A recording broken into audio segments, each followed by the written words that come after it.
तुमच्या इथं पिकं पण बऱ्यापैकी आहेत. कृषी खातं आता दत्तामामा भरण्यांच्याकडे दिलेले आहेत. तेही स्वतः उत्तम शेतकरी आहेत. त्यांची शेती पण अतिशय चांगली आहे.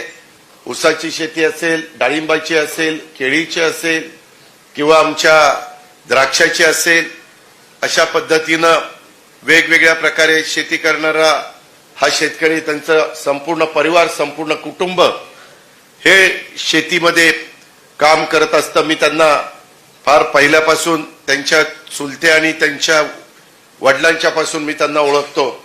वेगवेगळी पदं अनेक त्यांना भूषवलेली आहेत. आमच्या पुणे जिल्हा बँकेचे चेअरमन होते, आमच्या छत्रपती कारखान्याचे चेअरमन होते, आता बरे तिसऱ्यांदा आमदार झालेले आहेत.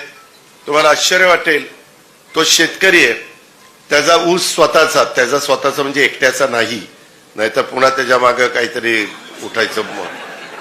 त्याचा भरणे परिवाराचा मोठा परिवार आहे, त्यांचा ऊस 16,000 टन जातो. 16,000 टन.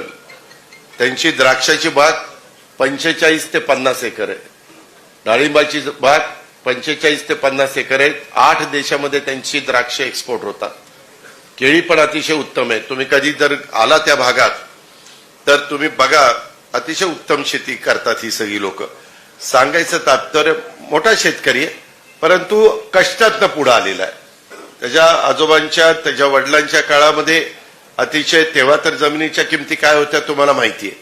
आता जमिनीच्या किमती मोठ्या प्रमाणावर वाढल्या, पण त्या काळामध्ये जमिनीला इतकी किंमत नव्हती.